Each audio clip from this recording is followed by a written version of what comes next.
먼저 두 가지 광고합니다.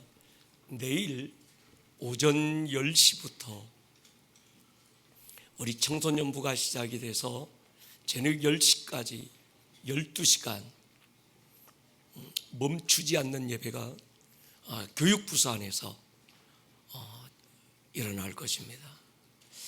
여러분, 우리 예수님이 교회를 세우시고 두 가지를 약속했어요. 음부의 머리를 깨고, 할렐루야. 또 하나는 하늘의 문을 연다. 무엇으로요?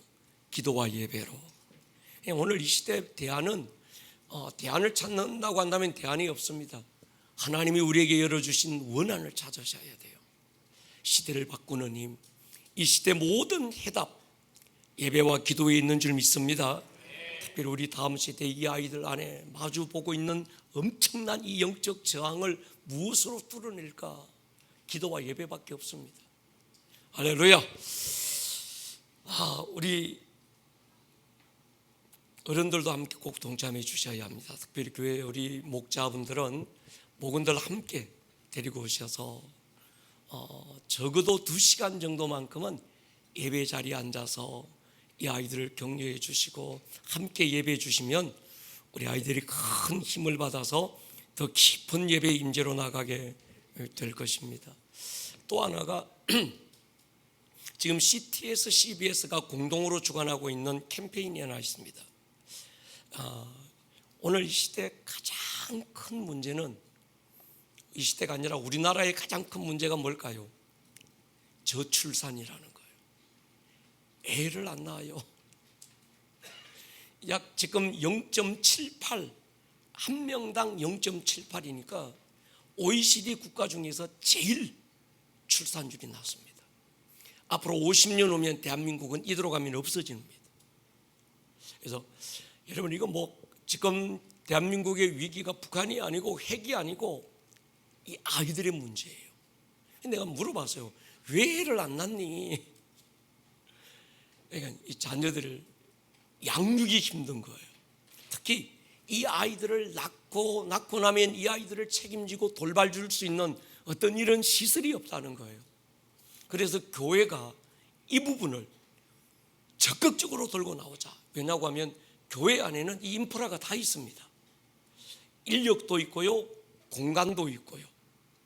교회 안에 다 있어요. 그런데 지금 교회 안에 이것들을 대한민국에 약 5만 개, 6만 개 교회가 있다는데 이 교회들만 이거 다 열어줘도 얼마든지 할 수 있어요. 근데 이게 못하는 이유가 뭔가 하면 이게 법적인 문제가 있는 거예요. 그래서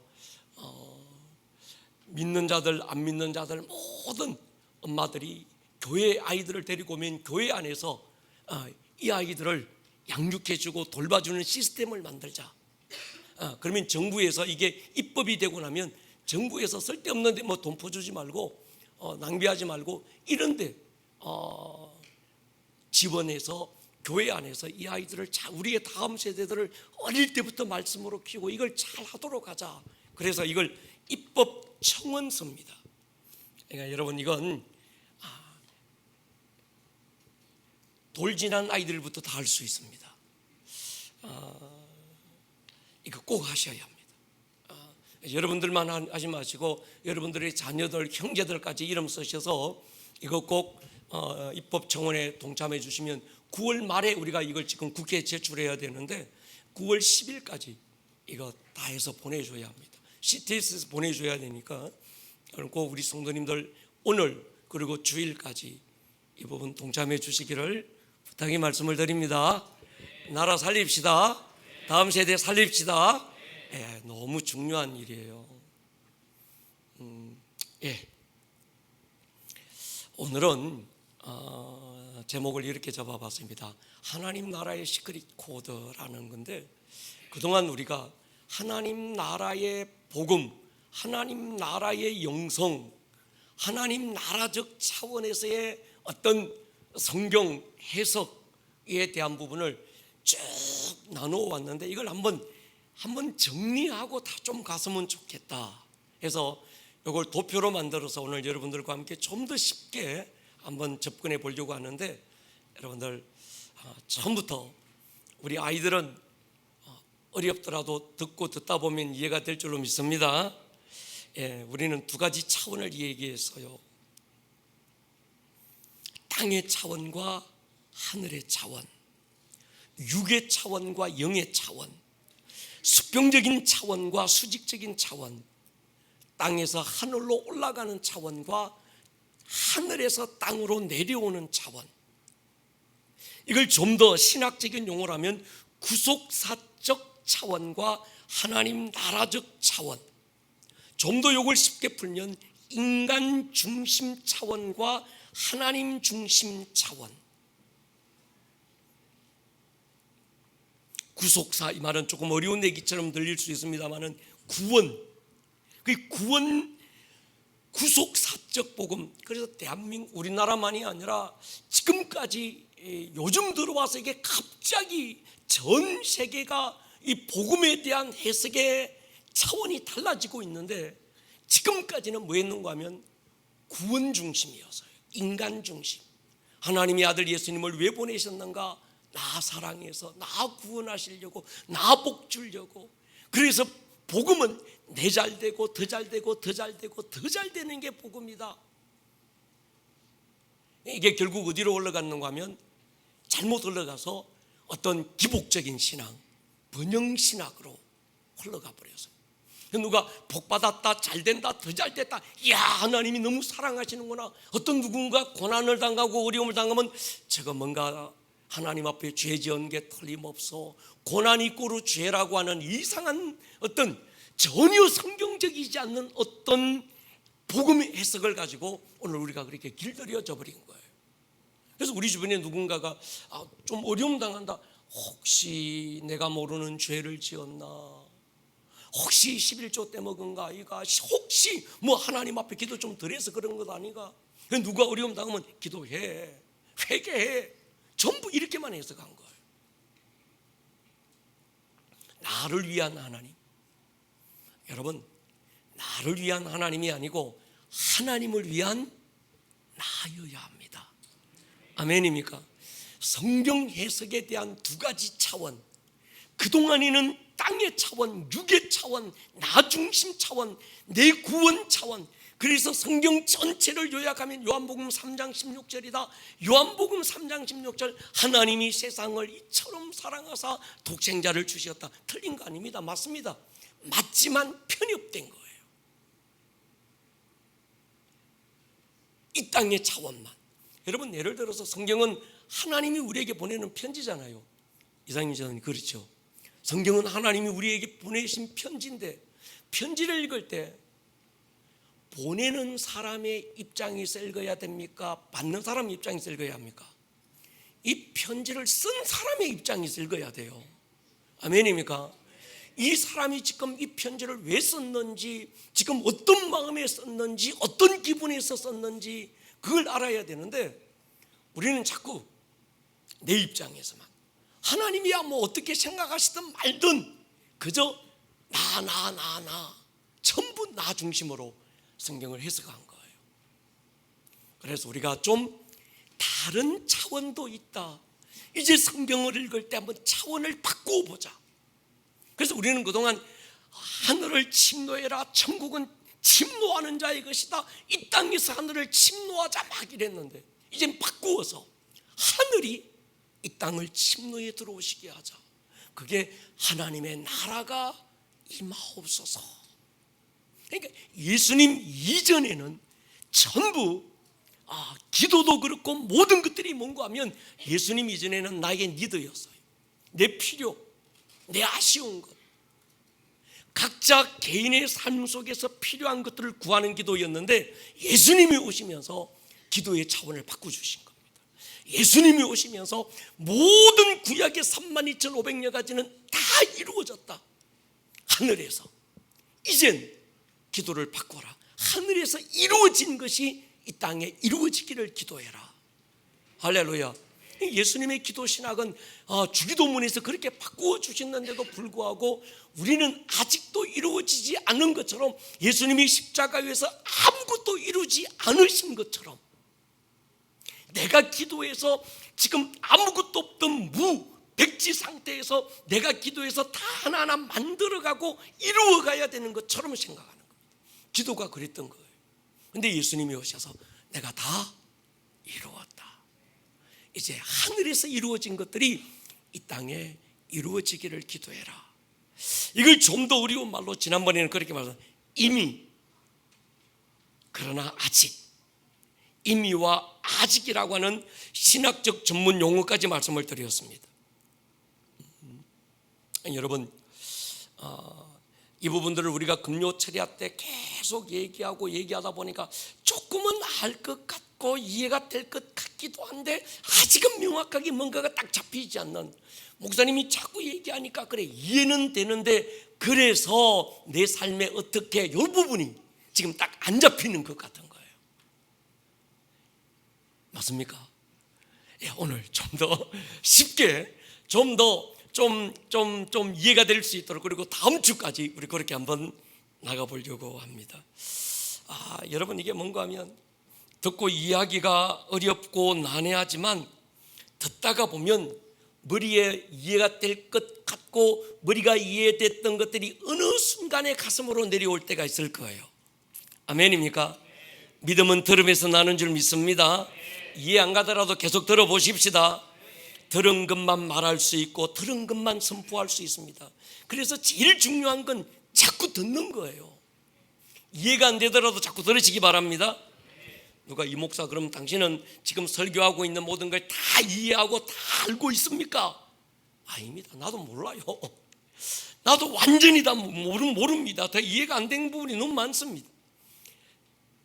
주시는 감동이 아직은 희미하지만 입으로 선포하다 보면 제 안에서부터 아하, 레마가 되고 이것들이 능력으로 나타날 때가 있을 줄로 믿습니다. 그러니까 저도 다 몰라요. 이 목사 당신은 모르는 걸 얘기합니까? 내가 다 알면 하나님이지. 그러잖아요. 어느 목사가 와서 난 다 알아요. 그건 사기꾼일 가능성이 많습니다. 베드로가 다 알았겠어요? 바울이 다 알았겠어요? 누가 다 알았겠어요? 그럼 모르면 말 안 합니까? 나는 모르고 이해 안 가도 주님이 하라고 하면 하는 거예요. 저는 전달자인 줄 믿습니다. 하나의 스피커지 제가 제 안의 걸 내가 만들어내는 게 아니기 때문에 다 알고 난 다음에 난 얘기할 거야. 안 그럽니다. 지나온 시간들을 가만히 돌이켜보면요, 저는 그랬던 것 같아요. 당신은 이해가 안 됐어요. 하나님이 야, 이 목사 얘 말해라. 이해가 안 돼. 납득도 안 돼. 이건 이치에 맞지도 않아. 그런데 주님이 말씀하라고 하시니까 말하고 또 우리가 믿음으로 선포하다 보니까 당시에는 이가 안 갖고 이게 보이지도 않았는데 지내놓고 보니까 주님이 하신 말씀들이 맞더라는 거예요. 우리가 그 증인이잖아요. 코로나가 오면서부터 그 이전부터 우리가 알고 얘기했겠어요? 모르고 얘기했는데, 그런데 모르고 얘기했고 주님이 보여주시는 한 걸음만 우리가 보고, 그래 보여주시는 것만큼만 가자, 보여주시는 것만 우리가 말하자. 멀리 보이지 않고 다 모르지만 알고 가려고 하는 게 믿음이 아니고 가다 보면 알아지는 게 믿음이고. 할렐루야. 그래서 보여주시는 만큼 걷고, 하나님이 요거 보여주셨습니다. 이 목사 당신 저 멀리 이게 가다 보면 어디로 갔는지 압니까? 난 몰라. 왜? 한 걸음만 보여주셨으니까. 내가 다 아는 것처럼 얘기해도 그건 뻥치는 거예요. 그런데 한 걸음 한 걸음 깨닫고 붙잡혀 순종하고 여기까지 왔는데, 오다 보니까 온 걸음을 한번 돌이켜 뒤를 돌아보고 나니까 주께서 보여주신 걸음, 그 순간 한 걸음 한 걸음이 제일 정확했다. 앞으로 다 안 보이지만 나는 믿고 간다. 왜? 주님 그분이 인도하실 것이기 때문에. 할렐루야. 오늘 이 밤에 또 이해 안 돼도 다음 주 또 들으면 돼. 할렐루야. 듣다가 보면 아하 하고 또 터지는 소리가 나오고, 그게 내 가슴에 내려와서 레마가 되는 순간에 뭔가 뚫어지고 돌파되는 역사가 있을 줄로 믿습니다. 여러분 보십시오. 그래서 믿음의 길에 제일 중요한 건 주님보다 앞서 걷지 않는 것이고, 그렇다고 주님 내가 게을러 터져서 뒤처지지도 말아야 되고, 구름 기둥 앞서가면 그것만큼 따라가면 되고, 불 기둥 앞서가면 그것만큼 가면 되고, 구름 기둥 서면 나도 서면 되고. 할렐루야. 앞이 보이지 않고 어디로 갈지 모르지만 하여튼 나는 주님 따라가면 된다. 동의하십니까? 우리 그렇게 가보십시다. 그러니까 다 이해 안 가도 괜찮습니다. 듣고 또 들어보십시다. 예. 여러분, 2000년 전 예수님이 이 세상에 오셨을 때 하나님 나라에 대한 이야기를 직접적으로 얘기해 주신 게 아니라 비유로 말씀하셨어요. 왜 주님이 직접적으로 야, 하나님의 나라는 이런 것이다, 하나님 나라를 그대로 보여주시고 설명하시면 좋겠는데, 이게 알아들을 수 없도록 감추어진 어떤 비밀처럼 시끄리 코드를 어떤 걸어놓고 비밀로 가르쳐 주신, 비유로 가르쳐 주신 거예요. 이유가 있습니다. 첫째는 하늘나라 영적 세계에 대한 것들을 이 땅의 논리와 이 땅의 어떤 이성으로는 말해줘도 이해 못하기 때문이고, 아멘입니까? 듣고 깨달을 귀가 없는 거예요. 두 번째는 하늘나라 영적 세계에 대해서 알려주었을 때 그걸 인간이 듣고 이해할 수 있는 언어가 없고 지식이 없고 논리가 없는 거예요. 그러지 않습니까? 4차원 영적 차원의 것들을 이 땅의 3차원 2차원적으로 살고 있는 우리 인간들에게 그 영적 차원의 것들을 얘기하는데, 그 영적 차원의 것들을 얘기할 때 이걸 풀어낼 수 있는 언어가 없는 거예요. 그래서 요한복음 3장 16절에도 하나님이 세상을 이처럼 사랑했다, 그 사랑의 크기 너비, 하나님이 우리를 사랑하신 사랑의 크기와 너비와 깊이와 이걸 인간의 언어로 풀어낼 수 있는 언어가 없는 거예요. 저도 설교 준비할 때 한참 혼자서 막 덤블링 할 때가 있는데, 뭔가 하면 하나님이 제 안에 부어주신 이 마음을, 제가 국문학을 전공하고 있는데도 이걸 담아낼 수 있는 형용사가 없는 거예요. 구구사든 뒤져보고 여기저기 막 아무리 해봐도 제일 적당한 언어로 한다고 하는데도 이게 충분하지가 않아.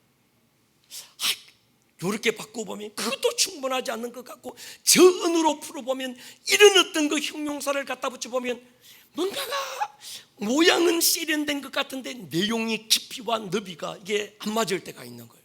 그러면 혼자서 막 덤블링합니다. 이 언어를 붙여봤다가 저 단어를 붙여봤다가 이렇게 수식해봤다가 저렇게 표현해봤다가 혼자서 지웠다가 다시 했다가 지웠다가 썼다가 계속 반복하는 거예요.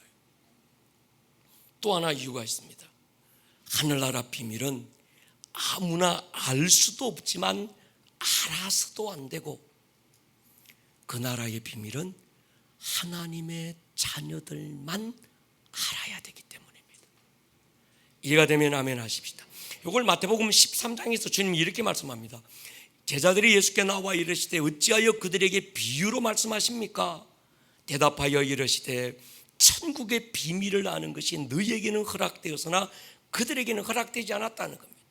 무릇 있는 자는 받아 넉넉하게 되되 없는 자는 그 있는 것도 빼앗기리라. 그러므로 내가 그들에게 비유로 말하는 것은 그들이 보아도 보지 못하고 들어도 듣지 못하며 뭐 한다고요? 깨닫지 못한다는 거예요.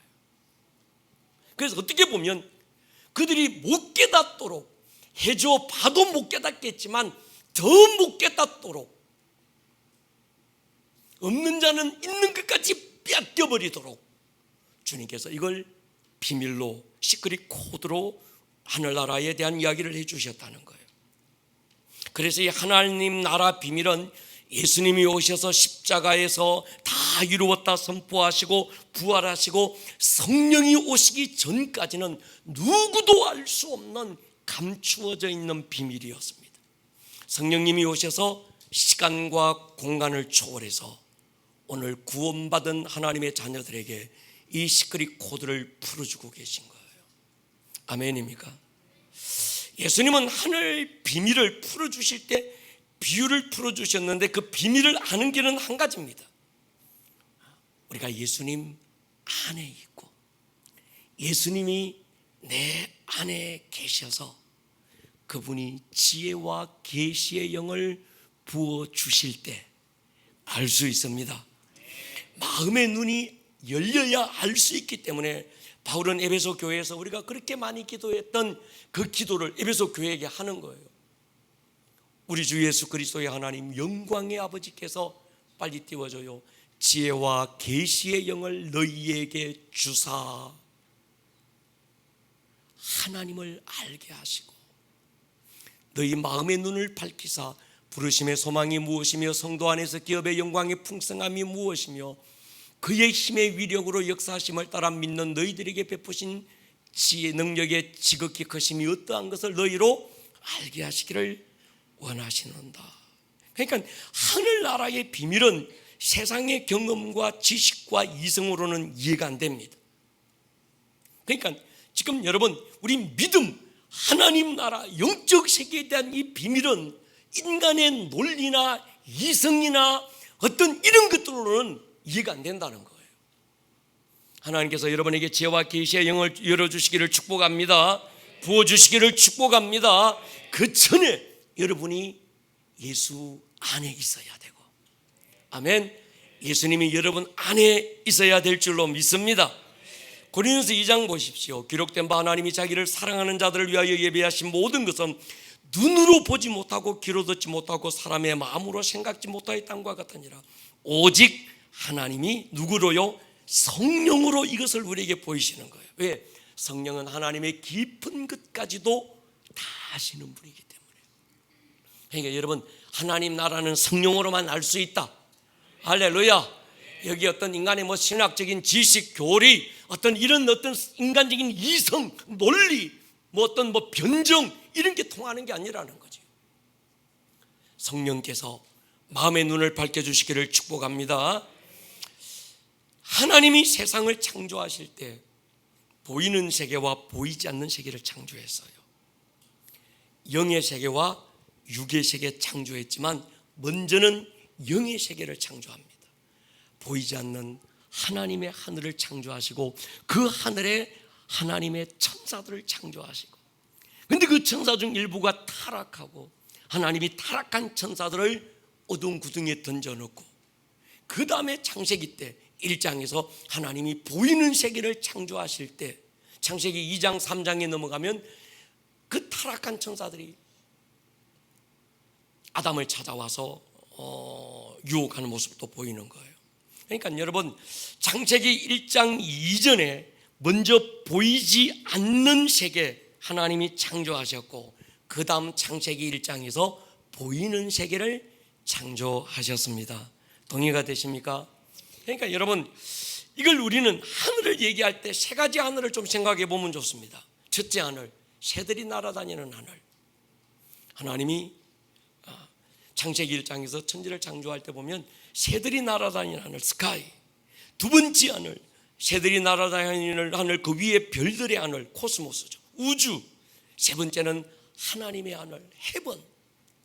그러니까 하늘을 한번 나누어 보면, 그래서 솔로몬이 열왕기상 8장에서 하늘과 하늘들의 하늘이라도 주를 용납지 못하게 하늘을 복수로 얘기했는데 창세기 1장에 보면 그 복수의 구체적인 표현이 새들이 날아다니는 하늘, 그 다음에 별들이 떠 있는 하늘, 그 위에 하나님의 하늘. 이걸 두 하늘로 나누어 보면 보이는 하늘과 보이지 않는 하늘. 보이는 하늘은 뭘까요? 새들이 날아다니는 하늘과 공중 하늘, 우주 하늘. 우리가 별들이 보이잖아요. 여기까지는 보이는 하늘. 또 하나님의 하늘, 이건 보이지 않는 하늘, 헤븐. 이렇게 우리가 알면 개념을 가지고 있으면 좋겠습니다. 여러분 하나님의 뜻은 보이지 않는 하늘에서 이미 이루어진 줄 믿습니다. 예수님이 이 땅에 오시기 전 창세기부터 마지막 말라기까지 하나님은 구약 성경의 3만 신학자들의 표현에 의하면 32,500여 가지의 약속을 하셨고 그 하나님의 약속을 예수님이 오셔서 공생의 3년, 그분이 살아왔던 33년 십자가에서 죽으시는 그 사건을 통해서 내가 다 이루었다. 그분이 이루신 건 하나님의 뜻입니다. 예수님은 아버지여 내 뜻대로 뜻대로 마시고 아버지의 뜻대로 이루어 주십시오. 나는 세상에 왔지만 내 뜻을 이루려고 하는 게 아니라 아버지의 뜻을 이루기 위해서 이 땅에 왔다. 그 예수님이 십자가 위에서 구약 때 약속했던 32,500여 가지의 모든 하나님의 약속과 하나님의 뜻을 십자가 위에서 다 이루었다 선포하셨습니다. 그리고 주님께서 우리에게 기도를 바꾸어 주시는 거예요. 하나님의 뜻은 이미 내가 다 이루어 놓았는데 그 이루어 놓은 게 어디 있는가 하면 하늘에 있다는 거예요. 하늘에서는 우리가 차원을 잡고 이 땅에서만 생각하지 마시고 보이는 것만 자꾸 생각하지 마시고 보이지 않는 세계, 영적 세계 속에서는 우리 예수님이 모든 구약의 성경에 약속된 약속을 다 이루신 줄 믿습니다. 그래서 예수님이 하늘에서 뜻이 이루어진 것처럼 이제 하늘에서 이루어 놓은 그 뜻을 이 땅에서도 이루어지기를 기도해라. 그게 주기도문이었던 거죠. 우리는 임의로 보이지 않는 하늘에서 이미 보이지 않는 하늘에서 이루어진 하나님의 뜻을 실상이라고 부릅니다. 따라합시다. 실상. 보이는 세계에서 나타날 하나님의 뜻을 실체라고 이름 부르면 좋겠어요. 이걸 임의로 한번 구분해 본 겁니다. 하나님의 뜻은 실상이 실체가 됩니다. 아멘입니까? 실체가 실상이 되는 게 아니고 먼저는 보이지 않는 실상이 보이는 실체로 나타나는 거예요. 그래서 예수님의 기도가 얘들아 보이지 않는 실상을 알고 보이지 않는 실상이 보이는 실체로 나타나기를 기도해라. 이게 주기도문의 핵심인 거예요. 히브리서 11장에서 1절에 이렇게 말합니다. 믿음이 뭔가요? 바라는 것들의 실상이고 보이지 않는 것들의 증거다. 11장 3절에서 믿음으로 모든 세계가 하나님의 말씀으로 지어진 줄을 우리가 아나니 보이는 것은 나타난 것으로 말미암아 된 것이 아니다. 이걸 다른 말로 하면 보이는 건 보이지 않는 것들이 보여졌다는 얘기예요. 먼저는 보이지 않는 것들이 있고 그 보이지 않는 것들이 보여지게 됐다는 거예요. 이해가 되면 아멘 하십시다. 우리가 하나님의 영 안에 거할 때 우리 성도는요, 내가 하나님의 영 안에 있으면 내가 그러니까 여러분 복음은 하나님의 말씀 복음의 가장 핵심은 딱 두 마디인데 내가 너희 안에 너희가 내 안에 이게 복음의 핵심인 줄 믿습니다. 복음의 핵심은 내가 예수님 안에 있는 것이고 내가 예수님 안에 있는데 예수님이 또 내 안에 있어. 이걸 자꾸 이 땅의 차원에서 얘기하면 공간적인 차원에서 이해하면 이게 무슨 말인지 모르는 거예요. 내가 예수님 안에 있는데 예수님이 또 내 안에 있어. 그럼 이게 누가 크고 누가 작고 누가 안에 있고 누가 밖에 있다는 것인가 이렇게 이해하지 마시고 영적 차원에서 이해하자고요. 아멘입니까?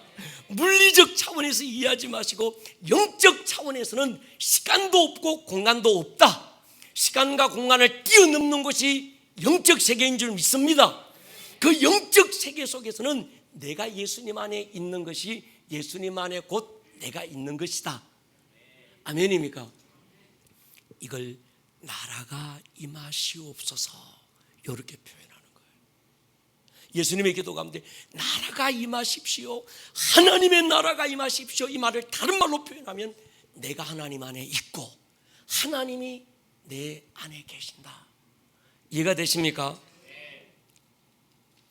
하나님 안에 내가 있고 내 안에 하나님이 있는 사람, 임마누엘, 하나님과 함께 1 더하기 1이 아니라 1 곱하기 1이 된 경험이 있는 사람, 하나님의 나라가 그 안에 임한 사람, 그 사람 안에 예수가 있어 이 말하면 그 사람 안에 하나님의 나라가 임했다. 내 안에 예수가 있다는 이 말은 뭔가 하면 내 안에 하나님의 나라가 임했다 그 말입니다. 이해가 되십니까? 하나님의 나라가 임한 사람, 그 사람을 가리켜서 새로운 피조물 이렇게 얘기하는 거예요. 여러분 새로운 피조물입니까? 거듭났습니까? 하나님의 자녀가 됐습니까? 그러면 하나님의 자녀들에게는요 특별한 은혜가 있는데 그게 뭔가 하면 말씀이 실상인 게 믿어져요. 목사님요, 나는요 말씀이 안 믿어져요. 이 사람 심각해요. 목사님, 나는 말씀이 이상하게 믿어져요. 예수님 안에 내가 있고 그 예수님이 내 안에 계실 때 말씀이 믿어진다. 믿어집니까? 그 말씀이 실상이라는 게 믿어져요. 할렐루야. 그 말씀이, 그래서 이 사람은 말씀이 믿어진다는 말은 다른 말로 뭔가 하면 말씀으로 생각하고 말씀으로 느끼고 말씀을 경험하게 되는 거예요. 전에 제가 말씀드렸습니다. 말씀을 믿으려고 하지 마라. 그건 안 믿는 사람, 불신자들이나 난 말씀 믿을 거야, 말씀 믿습니까? 믿습니다, 이렇게 되는데, 말씀은 믿는 게 아니고 우리는 이미 믿어졌고, 아멘입니까? 어떻게 말씀이 믿어집니까? 내가 그분 안에 있으니까, 그분이 내 안에 오시니까 믿어지는 거예요. 아멘입니까? 말씀이 믿어진 그 사람은요, 말씀이 경험하기를 기도하셔야 합니다. 아멘입니까? 오늘 우리에게 말씀을 주신 건 말씀 믿으라, 이 말씀 믿어야 돼야, 믿어 그게 아니고 말씀 먹으라는 거예요. 말씀을 먹는다는 건 뭡니까? 말씀을 경험하라는 거예요. 말씀이 이루어지기를 기도하는 거예요. 하늘에서 이루어진 그 하나님의 말씀이 이제 내 삶에도 이루어지기를 기도해라. 우리는 말씀을 믿어야지 그러지 마시고, 주여 이 말씀이 경험되게 해주십시오. 이 말씀이 내게 이루어지게 해주십시오. 아멘입니까? 그 사람은 말씀대로 생각하고 말씀대로 느끼고, 몸으로 느껴지는 것에 감동하지 않고 보고 듣는 것으로 감동하지 않고 믿는 것에 감동하고 말씀에 감동하는 거예요. 사람이 떡으로 사는 게 아니라 하나님의 입에서 나오는 모든 말씀으로 산다는 게 무언지를 아는 겁니다. 하나님의 말씀은 소리가 아니고 영이고 생명이기 때문입니다. 자, 여기까지는 정리가 어느 정도 살짝 되려고 그러죠. 할렐루야. 이걸 좀 더 제가 풀어보려고 합니다.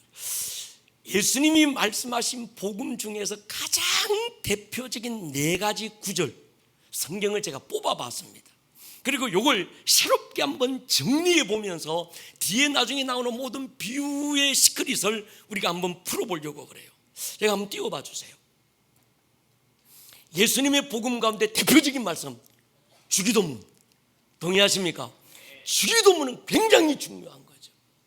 그 다음에 우리가 기도 가운데 또 한 번 예수님이 확실하게 어떤 그 인을 쳐준 말씀이 누가복음 11장 24절. 기도에 대한 마지막 결론이 뭡니까? 마태복음 6장 33절. 그리고 예수님은 이 모든 것에 대한 열매가 어떻게 나타나는지 요한복음 15장을 통해서 우리에게 나타내 보여주신 거예요. 오늘 이것만 잘 이해돼도 이제 우리의 기도가 달라질 수 있습니다. 우리의 차원이 달라질 수 있고 생각이 달라질 수 있습니다. 자, 이걸 제가 한번 풀어볼게요. 자, 누가복음 6장 10절 주기도문 가운데 주기도문에 여러 가지 기도가 나오는데 사실상 주기도문의 핵심은 6장 10절입니다. 뭘까요? 나라가, 요거 하나 띄워 놓으면 좋겠다. 예, 나머지는 안 띄워줘도 되는데 아까 전에 그 도표를 띄워놔 주세요. 예, 6장 10절에 뭔가 하면 나라가 임하옵시며 뜻이 하늘에서 이루어진 것 같이 땅에서도 이루어지이다. 요걸 풀어주면 하나님의 나라가 임하옵시며, 요 말, 하나님의 나라가 임하옵시며, 요걸 요한복음 15장에서 5절 7절에 보면 그가 내 안에 거하고 내가 너희 안에 거하면, 요 말씀이에요.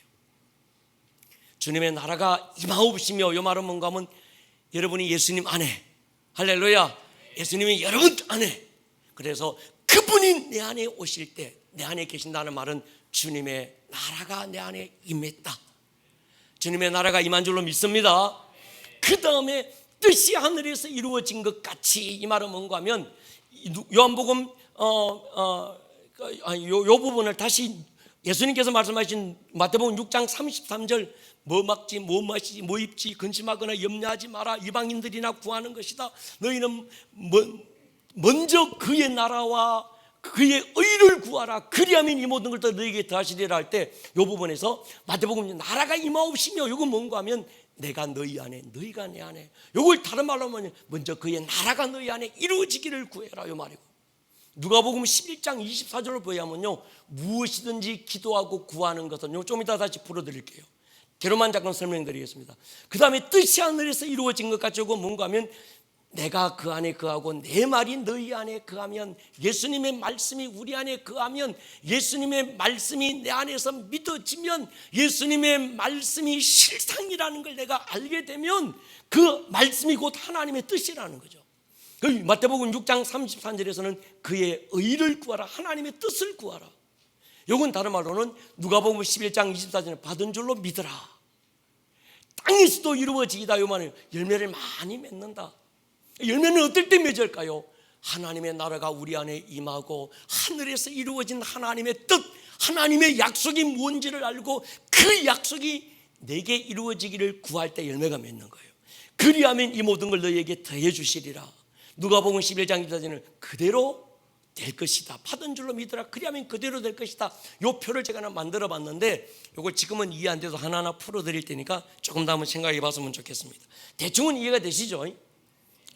감사합니다. 참 이거 아무나 이해되는 게 아닌데. 자, 여러분 보십시오. 다시 말씀드립니다. 하나님의 나라가 임하옵소서. 예수님께서 너희는 기도할 때 이젠 완전 다르게 기도해라. 이방인들처럼 하나님이 없는 자처럼 무엇 먹을까, 뭘 마실까, 뭘 입을까 이런 거 구하지 마라. 구하기 전에 너희에게 있어야 될 걸 하늘 아버지께서 알고 계신다.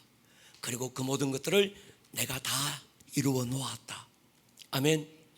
그 하늘에서 이루어진 하나님의 뜻이 너희 가운데 이루어지기를 기도해라 하면서 예수님께서 구약시대 때 예수님이 오시기 전 약속만 했던, 오실 것이다 약속만 했던 그 모든 것들을 예수님께서 내가 다 이루었다고 선포하시면서 기도의 내용을 확 바꿔주신 거예요. 아멘. 여러분 보십시오. 하나님의 영 안에 내가 거하고 내 안에 하나님의 영이 거하는 자는 말씀이 실상으로 느껴져요. 여러분 마리아의 기도가 뭔지 아세요? 내 이성으로 이해 안 됩니다. 처녀가 어떻게 해놨습니까? 말도 안 됩니다. 그러나 말씀대로 내게 이루어지사이다. 한 백부장이 주님께 고백한 게 뭔가 하면 말씀만 하옵소서. 베드로가 말씀에 의지하여 그물을 내리리다. 지금 그들이 붙든 말씀과 현실은 너무 다른 거예요. 이해가 되시죠? 그들이 보이는 현실은 불가능한 거예요. 처녀가 어떻게 애를 낳아요? 고기 한 마리도 못 잡았어요. 밤일새 수고했는데 여전히 지금 자기 아이는 병들어서 죽어가고 있고 신음하고 있는 게 보이는 현실입니다. 그런데 그들이 붙던 건요, 보이는 현실을 실상으로 붙던 게 아니고 주님의 말씀을 실상으로 붙들었다는 거예요. 이게 믿음이라는 거예요. 그 주님께서 하신 말씀이 있습니다. 내가 이스라엘 가운데서 이만한 믿음을 만나보지 못했다. 믿음이 뭔가요? 말씀이 실상이다. 할렐루야. 말씀이 실상인 줄로 믿습니까? 우리는요, 보고 듣고 손으로 만져지는 것, 그것에 권위 두지 않고 그것에 감동하지 않고 우리는 말씀에 감동하고 내가 믿는 것에 감동하는 줄 믿습니다. 그게 어떻게 가능합니까? 예수님 안에 내가 있고 그 예수의 영이 내 안에 임하시면 내 인간의 이성과 논리와 변정과 논정을 초월해서 영적 세계 속에서 이것들이 알게 되고 믿어지는 거예요. 할렐루야. 여러분 이 말이요, 어려운 말인데 복음의 핵심이에요. 굉장히 중요한 얘기입니다.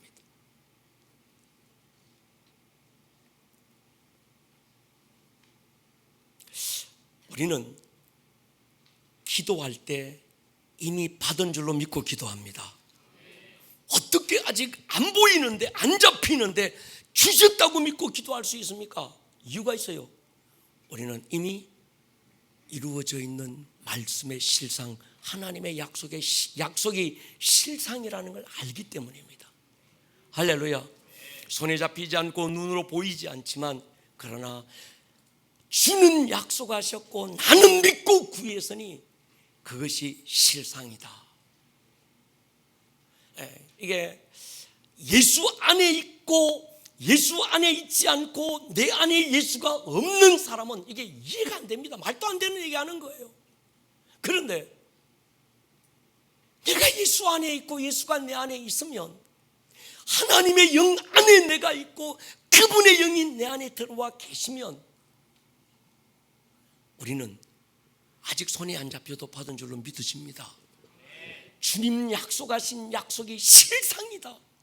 그래서 히브리서 11장 1절에 믿음은 바라는 것들이 실상이라는 거예요. 보이지 않는 확실한 증거를 손에 쥐고 기도하는 게 믿음인 줄 믿습니다. 하나님의 나라가 임하옵시며 바로 그 말이라는 거예요.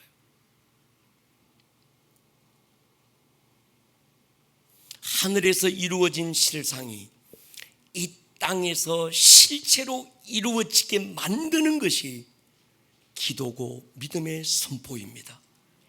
그래서 기도해야 됩니다. 믿음으로 선포하셔야 합니다. 십자가 사건과 부활의 능력은 이미 하늘에서 이루어졌고, 치유는 하늘에서 이루어진 실상이고, 그러나 실상이 땅에 보이는 육체의 실체로 나타나기까지는 과정이 필요한데, 그 과정을 이루게 하는 것이 믿음의 선포라는 거예요. 할렐루야. 그러니까 실상을 보고 있는 사람은 때로 오늘 고난이 오고 시련이 오지만 그럼에도 불구하고 감사할 수 있고 찬양할 수 있고, 아직은 손에 잡히는 게 아무것도 없고 저 멀리가 아무것도 보이지 않는 안개로 자욱해서 가려져 있지만, 우리가 눈으로 본 것처럼 찬송하고 갈 수 있는 것은 실상을 알고 있기 때문입니다. 할렐루야. 그러니까 믿음을 막연하게 생각하면 안 됩니다. 막연하게 하나님 인도하시지, 거기 가다 보면 그래 하나님이 복 주시고 하다 보면 뭔가 될 거예요. 기도했는데 뭐 막연하게 지금 그렇게 하지 마시고, 요걸 좀 더 우리가 명확하게 영적 세계와 육의 세계를 한번 풀어보자고 말씀드리는 거예요. 여러분, 막연하게 알면 막연하게 기도합니다. 막연하게 알면 막연하게 믿어요. 근데 분명하게 알면 분명하게 믿을 수 있고, 분명하게 믿어야 분명하게 살아낼 수 있습니다. 마가복음 11장 24절 보십시오. 그러므로 내가 너희에게 말하노니 무엇이든지 기도하고 구하는 것은 받은 줄로 믿으라. 그리하면 너희에게 그대로 될 것이다. 이게 여러분 영적인 법칙이에요. 시크릿 코드입니다. 무엇이든지 기도하고 구하는 것, 이게 뭔가요? 하나님의 나라가 내게 임하옵시며 그 뜻입니다. 그러니까 기도하고 구하는 동사의 시제가 현재형입니다. 지금 기도하는 것, 지금 구하는 것, 그 말이죠. 여러분, 우리는 이 땅에서 기도하고 이 땅에서 하늘을 움직이려고 하는 자가 아니라, 전에 그 임 목사님 오셔서 얘기했던 것처럼 우리는 하늘의 안전자고, 할렐루야, 하늘에서 앉아서 그곳에서 이 땅을 두고 우리는 기도하는 거예요. 할렐루야. 우리는 하나님 영 안에서 기도하는 자들인 줄 믿습니다. 그분의 영이 내 안에서 기도하는 거예요. 하늘에서 이미 이루어진 실상이 무엇인지 알고 보고 기도하는 것, 그 말입니다. 그게 무엇이든지 기도하고 구하는 것은 받은 줄로 믿을 수 있는 방법이 거기 있는 거죠. 그렇다면 받은 줄로 믿으라, 뜻이 받은 줄로 믿으라, 이 말은 뭔가 하면 뜻이 하늘에서 이루어진 것 같이, 그 말입니다. 이건 시제가, 동사 시제가 과거형입니다. 옛날에 이루어졌다는 거예요. 과거에 이미 이루어져 있다는 겁니다. 뜻이 하늘에서 이루어진 것 같이 이미 십자가 위에서 과거에 하나님의 뜻은 이미 이루어져 있다. 할렐루야. 이게 뜻이 하늘에서 이루어질 거야, 앞으로 이루어질 수도 있어, 이게 아니고 뜻이 하늘에서 이루어진 것 같이, 그 말입니다.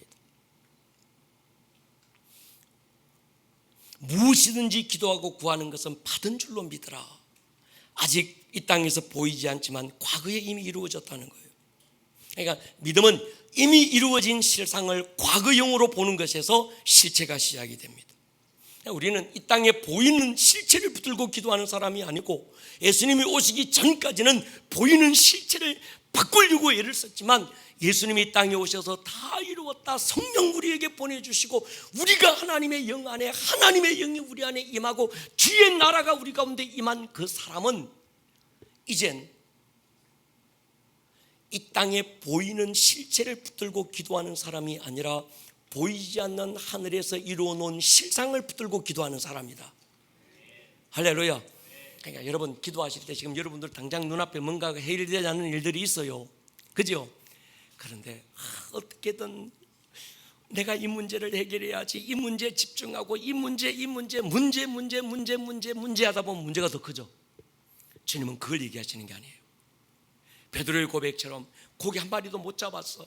마리아 고백처럼 아무것도 지금 도무지 이루어질 수 없는 일이고, 백부장의 고백처럼 그래 내가 가서 고쳐주리라, 여전히 아직은 그 하인이 병들고 있지만 이들이 믿음은 뭔가 하면 말씀이 실상이라는 거예요.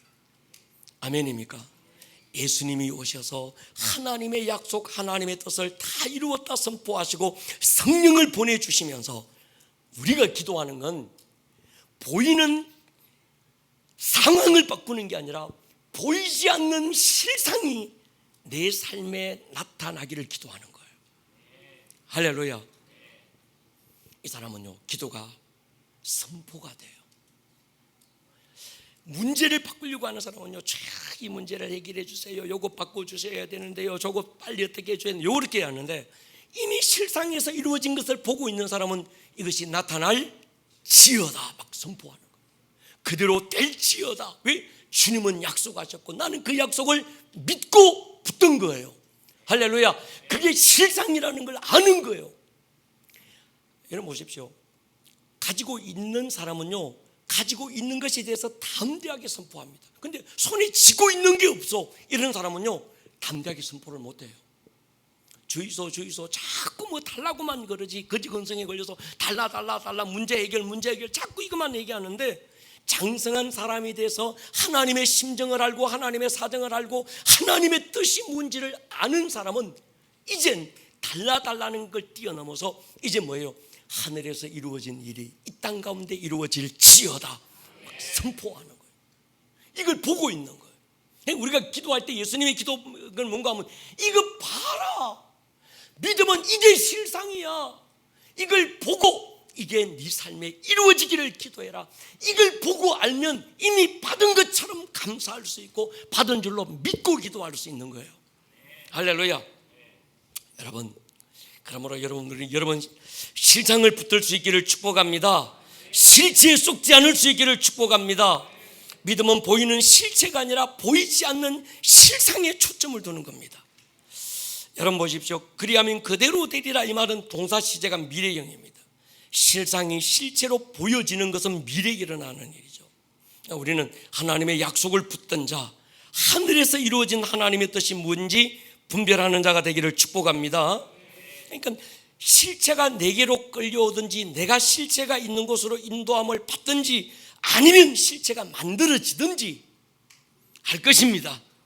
이걸 우리는 말씀을 경험한다, 말씀이 이루어진다, 그 말이에요. 여러분, 믿음의 사람, 하나님의 나라가 임한 사람은 말씀을 경험하는 자입니다. 경험할 권리가 있는 자입니다. 그 말씀이 이루어지는 사건을 가져야 합니다. 자꾸 제가 기도할 때 말씀 믿으려고 하지 마라, 이젠 좀 생각을 바꿔보십시다, 말씀이 경험되기를 기도해라, 말씀이 당신의 삶에 이루어지기를 기도해라. 성경의 모든 약속은 그저 믿으라고 주신 게 아니라 당신이 경험하라고 주신 것입니다. 그러니까 성경을 읽을 때 주여 이 말씀도 내게 경험되게 해주십시오, 이 말씀은 이미 이루어졌으니 이 말씀이 내 삶에 이루어지게 해주십시오. 이게 우리가 성경 읽는 태도라는 거예요. 할렐루야. 말씀을 믿으려고 읽지 말고 이루어지게 하려고 읽으시기를 축복합니다. 다음 주 월요일부터 18독에 도전해 보시기를 축복합니다. 말씀 먹으려고 읽으시기를 축복합니다. 말씀을 이해하고 말씀을 논증하고 말씀을 막 이해하려고 읽지 마세요. 아무리 이해해도 이해 안 됩니다. 그게 이해되면 내랑 하나님이랑 똑같은 차원이고 내가 하나님처럼 돼버린 거예요. 아무리 이해하려고 해도 여러분 이해 안 됩니다. 믿어야지 안 믿어집니다. 저절로 믿어지는 거예요. 그리고 경험하기를 축복합니다. 어떻게 해요? 실상을 보십시오. 세 번째 보십시오. 마태복음 6장 33절. 그런즉 너희는 먼저 그의 나라와 그의 의를 구하라. 그리하면 이 모든 것을 너희에게 더하시리라. 그의 나라를 구해라. 내가 너희 안에 너희가 내 안에. 그의 의를 구하라. 하늘에서 이루어진 하나님의 뜻. 그리하면 모든 것을 너희에게 더하여 주시리라. 이 말은 뭔가요? 땅에서도 이루어질 거야. 여기에 좀 이해가 돼버렸죠. 빵 터져야 되는데 아직 안 터지시는가 봐요. 이거 다시 설명할게요. 요한복음 15장으로 보십시오. 여기부터 같이 읽을게요. 5절부터 7절 시작. 포도나무요 너희는 가지라. 그가 내 안에 내가 그 안에 거하면 사람이 열매를 많이 맺나니 나를 떠나서는 너희가 아무것도 할 수 없음이라. 사람이 내 안에 거하지 아니하면 가지처럼 밖에 버려져 마르나니 사람들이 그것을 모아다가 불에 던져 사르느니라. 너희가 내 안에 거하고 내 말이 너희 안에 거하면 무엇이든지 원하는 대로 구하라. 그리하면 이루리라. 지금 우리의 삶의 실상이 실체가 될 때 보이지 않는 씨앗이 자라서 나무가 되고 그것이 보이는 열매로 꽃으로 열매로 나타나는데 이거 과정을 얘기하는 거예요. 어떻게 해야 우리의 삶에 열매를 맺을까요? 열매 맺는 비밀, 열매가 맺혀지는 방법, 그게 똑같습니다. 여러분 보십시오. 우리가 하나님 안에 거하면 말씀이 믿어지고 알게 되고 말씀으로 느끼고 말씀으로 생각하고 말씀은 이미 이루어진 실상이라는 걸 알게 됩니다. 그래서 5절에 보면 그가 내 안에 거하고, 열매 맺는 방법 중에서 첫 번째 중요한 게 내가 너희 안에 거하면, 내 말이 너희 안에 있으면, 너희가 내 안에 있으면, 너희가 내 안에 거하고 내 말이 너희 안에 거하면 내 말 하나님의 뜻이 이루어진 실상이라는 걸 알고 있으면 원하는 대로 구해라. 그리하면 뭐 해라? 열매 맺는데, 열매는 네가 막 용쓰고 애써가지고 막 지극정성을 총동원하고 뭐 40일 금식기도 하고 108배를 열어 수천 번 하고 뭐 그래서 열매 맺는 게 아니고, 가지가 아무리 용쓴다고 열매 맺는 게 아니고, 열매를 맺는 방법은 한 가지라는 거예요. 내가 너희 안에 거하고 하나님의 나라가 너희 안에 임하면, 그리고 임하는 자에게 내 말이 너희 안에 있게 될 거야. 할렐루야. 그리하면 무엇이든지 원하는 대로 구해라. 그대로 열매가 된다 이 말이에요. 이젠 조금 요 네 번째까지 설명하면 이제 조금 감이 잡혀야 되는데, 할렐루야. 안 가도 어쩔 수 없지만 다음에 또 얘기할게요. 자, 여러분 보십시오. 굉장히 중요한데, 지금 예수님께서 마태복음 6장에서 기도에 대한 부분, 주기도문으로 확실히 뭘 기도해야 될지를 전면적인 기도를 바꾸어 주시고, 땅에서 기도하던 사람들에게 하늘에서 이 땅을 두고 기도하게 만들고, 육의 세계에서 기도하는 사람을 영의 세계에서 기도하는 걸 가르쳐주고, 어떤 수평적 기도 속에서 수직적 기도를 바꿔주시고, 땅에서 하늘을 열려고 했던 사람들에게 하늘이 이 땅에서 나타나고 보여지는 기도로 예수님 지금 바꿔주신 게 주기도문이라는 거예요. 그러면서 그 기도의 결론, 마태복음 6장 33절에서 무엇을 먹을까 마실까 입을까 하지 마라. 하나님의 뜻이 너희 가운데 이루어지기를 기도해라는 거예요. 아멘입니까? 그게 아까 전에 제가 말씀드렸던 너희가 믿고 구하는 거 뭐든지 받은 줄로 믿으라, 그대로 된다 그 말이 그 말이고, 지금 요한복음 15장에서 주께서 열매 맺는 것에 대해서 얘기하실 때, 야 너 기도야 열매 맺는다 이렇게 말씀하지 않고, 열매 맺기를 기도야, 그래 열매 억수로 맺게 해주세요, 30배 60배 100배로 맺게 해주세요, 지금 내 삶에 막 돈의 열매도 막 사람의 열매도 막 맺게 해주세요, 그렇게 기도하라는 게 아니고, 주님께서 이 비밀을 풀어주시는 거예요. 너희가 내 안에 거하고, 할렐루야, 나라가 임하면 내 말이 너희 안에 있게 될 거야. 이루어진 실상이 무엇인지를 알게 되고 그 내 말을 너희들이 경험하게 될 거야. 그리하면 뭐라고 그럽니까? 내 말이 너희가 무엇이든지 원하는 대로 구하라. 그리하면 이룰 것이다. 할렐루야. 저는 이 부분 이해하고 고함 질렀는데 아무도 지금 고함을 안 질러서 아, 그렇구나. 40일 금식기도 할 수 있습니다. 밤낮 철야기도 할 수 있습니다. 근데 자꾸 땅의 것만 두고 이 문제를 해결하고 이것 듣고 이 땅의 것만 자꾸 집중해서 기도하는 게 아니고, 기도는 주께서 말합니다. 너희가 내 안에 거하고. 할렐루야. 어떻게 해야 열매를 맺을까요? 나무가 어떻게 열매를 맺을까요? 너희가 내 안에 거하고 내 말이 너희 안에 거하면 무엇이든지 원하는 대로 구하라. 그리하면 그대로 되리라. 너희에게 더하시리라. 아멘입니까? 예. 그러면 지금 우리가 지금 어떻게 기도해야 될까요? 눈에 보이는 것 잡고 이 문제 해결하려고 이것 묵상하고 이것 집중하지 말고 하나님의 말씀이 내게 어떻게 이루어졌는지를 아셔야 돼요. 아멘입니까? 말씀을 믿으려고 하지 말고 이 말씀이 어떻게 실상으로 이루어져 있는지를 알아야 되는 거예요. 아멘입니까? 우리가 성경을 많이 읽는 이유, 읽어야 되는 이유, 이 말씀 믿어야지 믿겨주지 이러지 마시고 이 말씀이 이루어진 게 뭔지, 첫 번째 이 말씀이 내게 어떻게 이루어졌는지를 알아야 되는 거예요. 아멘. 마태복음 13장 보십시오. 31절 32절. 비유를 들으시되 천국은 마치 사람이 자기 밭에 갖다 심은 겨자씨 하나를 같다. 이는 모든 씨보다 작은 것이로되 자란 후에 풀보다 커서 나무가 되매 공중에 새들이 와서 가지에 깃들인다. 비유로 말씀하시되 천국은 마치 여자가 가루 스말 속에 갖다 넣어 부풀게 한 누룩과 같다. 여기서 사람이 자기 밭에 갖다 심었다는 말은 뭔가 하면 거듭난 사람, 여기서 자기 밭은 마음의 밭을 얘기하는 겁니다. 이건 뭔가 하면 하나님의 영 안에 거하는 사람, 그 말입니다. 누가복음 8장 15절에 보면 좋은 땅에 있다는 건 착하고 좋은 마음으로 말씀을 듣고 지켜 인내로 결실하는 자다. 좋은 땅 옥토는 사람의 마음이라는 겁니다. 그 마음이 어디에 있는 마음, 그냥 작게 터진 마음이 아니라 하나님의 영 안에 있는 사람의 혼. 할렐루야. 마음은 혼을 말하는데 당신의 혼이 예수 안에 있을 때 옥토가 됩니다. 믿습니까?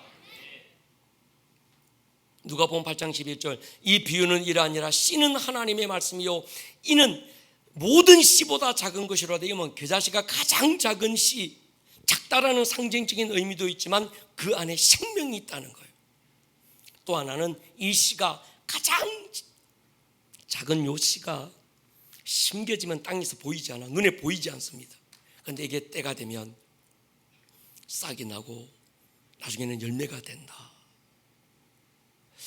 여러분, 하나님의 말씀이 우리 마음에 심겨지고 믿어지고 느껴지고 그것이 실상이라는 것을 알고 믿음으로 선포하면, 여러분, 겨자씨는요 나무가 아니고 이게 풀이에요. 풀이 나무가 되는, 나는 풀인데 이게 믿음으로 그 하나님의 영 안에 내가 있으면, 하나님의 영이 내 안에 거하시면 내가 풀내가 아니라 예수 그리스도로서의 그 나무가 되는 거예요. 아멘입니까? 자란 후에는 풀보다 커서 나무가 되매. 풀이 자란다고 나무가 될까요? 풀에 씨앗을 심으면 자라서 풀이 되지요. 예수님의 핵심은 가장 작은 겨자씨 하나가 심겨지듯 말씀이 우리 마음의 밭에 심겨지면 풀이 아니라 나무가 된다. 내 연약함이라는 풀이 아니라 나무이신 예수님이 나를 통해서 나타나는 건데 열매로 맺는 거지요. 그러면 공중의 새들이 그 가지에 깃들이는 줄 믿습니다. 교회가 연약한 사람들 모임이고 하찮은 풀들의 모임이지만 머리 대신 예수님의 나무가 되는 비밀 우리 안에 있는 줄 믿습니다. 가지에 수많은 영혼들이 구원받고 살아날 줄 믿습니다. 여러분 마가복음 4장은 보십시오. 또 비유로 말씀합니다. 하나님의 나라는 사람이 씨를 땅에 뿌림과 같으니 그가 밤낮 자고 깨고 하는 중에 씨가 나서 자라되 어떻게 그리 되는지 알지 못하니라. 땅이 스스로 열매를 맺되 처음에는 싹 이삭 다음에는 충실한 곡식이라. 하나님의 나라는 사람이 씨를 땅에 뿌림과 같다. 여기서 땅은 마음이고 사람은 성도들 거듭난 하나님의 자녀들의 마음이라는 이 밭에 하나님의 말씀 씨가 심겨지는 거죠. 하나님의 나라는 이런 것인데 다른 표현은 하나님의 나라가 임한 사람이 하늘에서 이루어진 하나님의 뜻을 알고 구하면 바로 그 말씀인 거죠. 그러니까 우리의 생각을 하나님의 말씀에 일치시키고 우리의 느낌을 하나님의 말씀으로 일치시키고 그러면 그 말인 거죠. 좋은 땅 그 말입니다. 밤낮 자고 깨고 하는 중에 씨가 나서 자라되 어떻게 그리 되는지 알지 못하느니라. 땅이 스스로 열매 맺되 이 말은 뭔가 하면 인간의 노력과 애씀으로 열매가 맺는 게 아니라는 겁니다. 그리하면 이 모든 것이 너에게 그대로 된다. 싹이고 이삭이고 곡식이다. 보이지 않는 세계에서의 실상이 점점 구체적으로 보이는 세계의 실체로 나타나는 과정이 있다는 거죠. 엘리야가 구름 한 점 보았지만 그것이 보이지 않는 세계 속에서 이미 실상이고 큰 비를 선포할 때 그것이 실체로 나타나게 되는 겁니다. 마태복음 14장 33절 보십시오. 또 비유로 말씀하시되 천국은 마치 여자가 가루수말 속에 갖다 넣어 전부 부풀게 한 누룩과 같다. 천국 여자가 가루수말 속에 넣어 부풀게 한 누룩. 여자가 만들고 싶은 건 빵을 만들고 싶은 거예요. 보이는 거죠. 가루는 형상이 없습니다. 여기서 누룩은 바리새인들의 교훈 그런 게 아니고 이 여인은 형상이 없는 가루지만 그 안에 말씀을 넣고 반죽하니까 형상이 없던 가루가 빵으로 만들어진다는 거죠. 그 확신을 가지고 반죽을 해라는 거죠. 마태복음 10장 34절 보시죠. 천국은 마치 밭에 감추인 보화와 같다. 사람이 이를 발견한 후에 숨겨두고 기뻐하며 돌아가서 자기의 소유를 다 팔아 그 밭을 샀다. 여기서 천국은 마치 밭에 감추어진 보화와 같다. 보화. 여기서 밭은 사람의 마음입니다. 보화는 생명의 말씀이죠. 이를 발견했다 이 말은 뭔가 하면 자기의 마음에 심겨진 하나님의 말씀의 실상을 본 사람은 그 말씀이 얼마나 값진 보화인지를 알게 되는 거예요.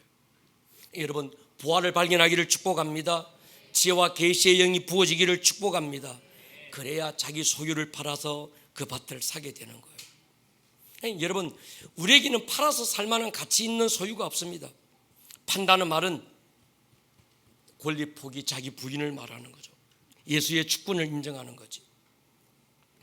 더 하나 나가서 또 하나 비유 보십시다. 45절 보십시다. 또 천국은 마치 좋은 진주를 구하는 장사와 같아. 극히 값진 진주 하나를 발견하며 자기의 소유를 팔아 그 진주를 샀다. 전에는 밭을 샀는데 이젠 진주를 샀다고 지금 천국을 얘기하는 겁니다. 여기서 하나님의 나라는 좋은 진주를 구하는 장사꾼. 이 장사꾼이 가장 귀한 진주를 구하기 위해서 열심히 찾아다니다가 어느 날 진주를 발견해요. 위에서 보아는 말씀이었는데 여기서 진주는 우리를 얘기하는 거예요. 위에서는 밭을 샀는데 여기서는 진주를 사는 거예요.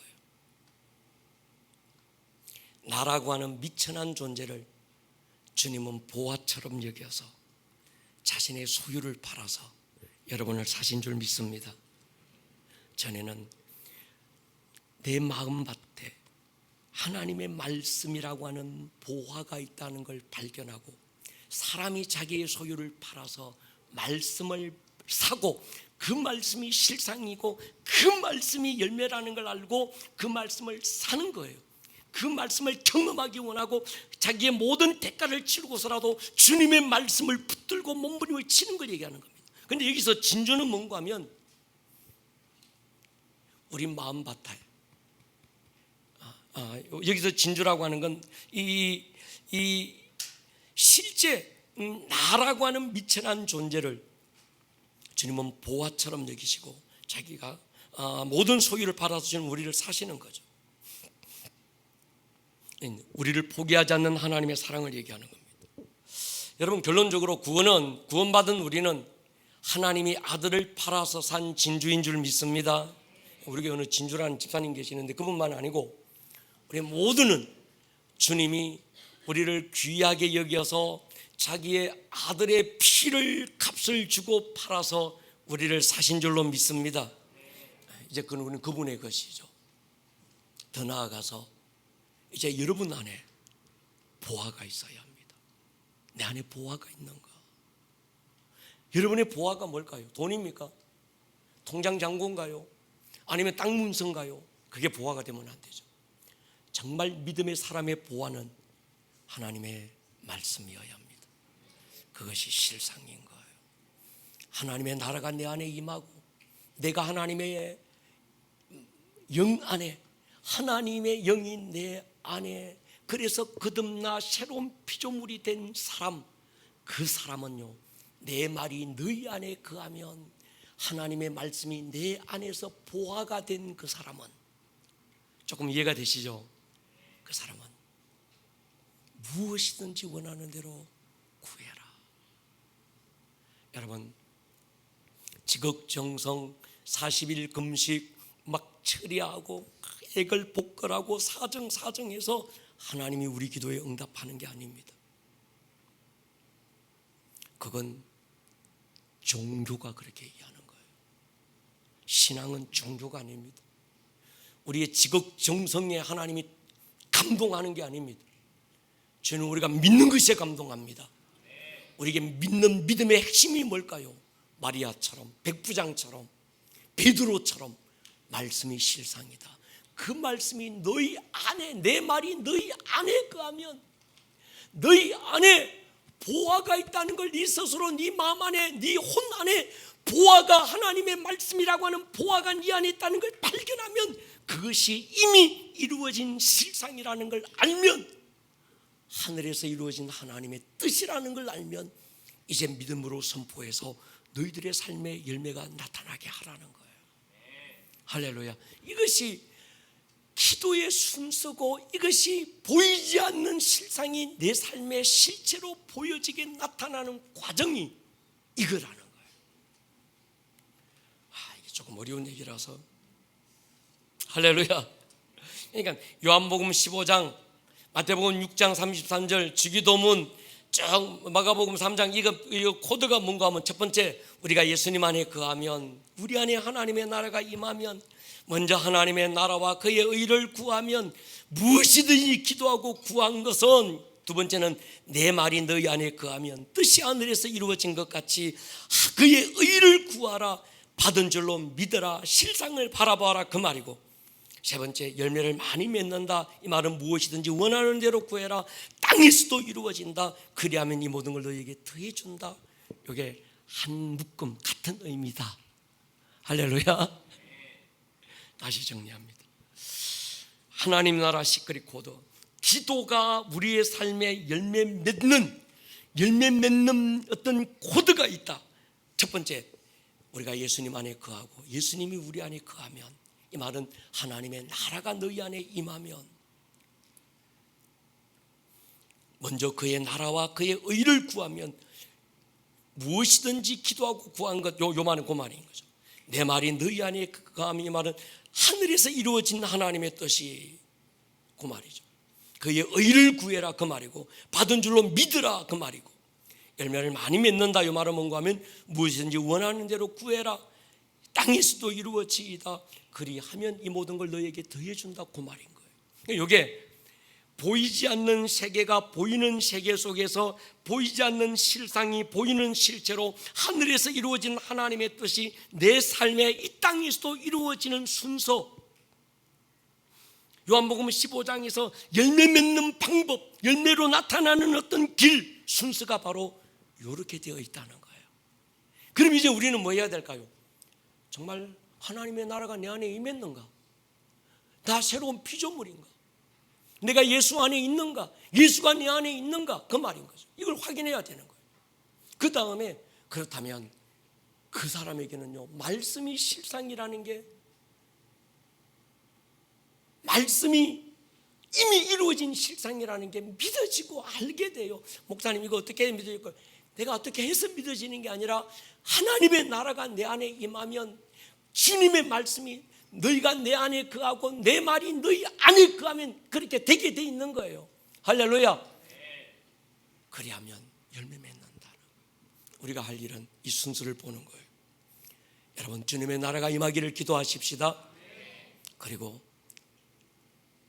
하나님의 뜻이, 말씀이 이제 우리의 삶에 나타나기를 기도하고 선포할 수 있기를 축복합니다. 여기에는요, 성령의 도움을 구하셔야 합니다. 우리 한번 기도하실 때 이렇게 기도하십시다. 여러분, 다음 주에 우리가 또 얘기할 건데 하여튼 들을 게 있는 자는 들을 기를 축복합니다.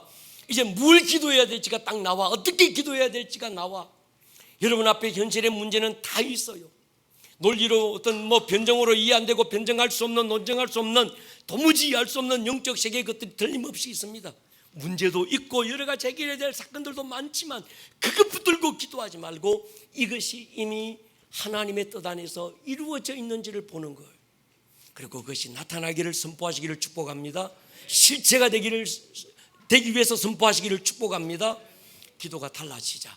이제는 하늘에서부터 이 땅으로 내려오게 하자. 할렐루야. 전에는 땅에서부터 하늘로 올라갔는데 이제는 하늘에서부터 땅으로 내려오게 하자. 제가 1시간 10분을 지금 고함 질렀습니다.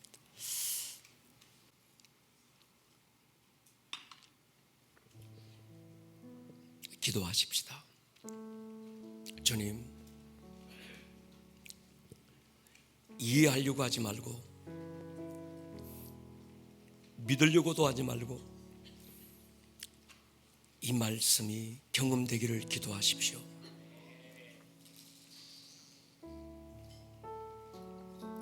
주님이 우리에게 약속하셨던 기도에 대한 부분, 주님이 너희는 저렇게 기도하지 말고 이렇게 기도해라 하실 때 이렇게 기도하라고 주께서 가르쳐 주셨던 기도의 그 총정리, 어떻게 기도할까요? 이렇게 기도해라는 거. 그런데 우리의 기도는 여전히 이 땅의 것들만 봅니다. 여전히 육의 세계들만 봅니다. 여전히 문제만 봐요. 어떻게 하면 이 문제를 해결할까? 천정건강, 예걸복걸, 지국종성, 마치 그러면 하나님께서 감동하시는 줄로 아는 거예요. 믿음은 종교가 아닙니다. 108배 절하고 탑돌이하고 정한수 떠놓고 빌고 비는 게 믿음이 아닙니다. 그건 샤머니즘이고 그건 종교가 얘기하는 겁니다. 믿음은 바라는 것들의 실상입니다. 보이지 않는 것들의 증거줄로 믿습니다. 그 믿음, 이제 우리는 기도를 바꾸셔야 합니다. 오늘 이 땅에서 여러분들의 모든 문제는 이미 하늘에서 이루어져 있습니다. 내가 다 이루었다 선포하셨습니다. 주님, 이제 그것이 내 삶에 이루어지기를 선포하십시오. 그것이 내 삶의 실체로 나타나기를 구하십시오. 믿음으로 선포하시기를 축복합니다. 오늘 주님이 우리에게 가르쳐 주신 이 기도, 열매 맺는 방법, 내 삶에 하나님의 능력이 나타나는 길, 시크릿 코드, 감추어진 비유들, 어떻게 하나님의 나라가 내 삶에 나타날까요? 하늘의 나라가, 보이지 않는 영적 세계의 하나님의 나라가 내 삶에 어떻게 임하게 할까요? 주님이 우리에게 보여주시고 알려주신 것들입니다. 주님, 모든 하나님의 뜻이, 하나님의 말씀이 이제 내 삶에 경험되기를 기도합니다. 내 삶에 나타나기를 내가 기도할 것입니다. 주님, 실상이 실제로 나타나기를 선포할 것입니다. 아무것도 없는 것이 아니라 이미 다 가졌고 이미 다 주께서 이루어 놓았는데 그것이 이제 나타나기를 우리는 구할 것입니다. 주님, 이 비밀을 알게 하시고 이 비밀을 깨닫게 하시고 비밀을 경험하게 해주시고 이것들이 내 삶의 열매가 되게 하여 주십시오. 아멘. 우리 이 시간 두 주먹 물 건질고 한번 기도할 겁니다. 주여, 오늘 들었던 이 말씀 내게 믿음이 됐습니다. 이제 이 말씀을 경험하기 원합니다. 아멘. 주님, 하늘에서 이루어놓은 하나님의 뜻 내 삶에 이루어지게 해주십시오. 아멘. 풀어지게 해주십시오. 아멘. 실상이 실제로 나타날 것을 선포합니다. 아멘. 주의 한번 부르고 통성으로 기도합니다. 주여!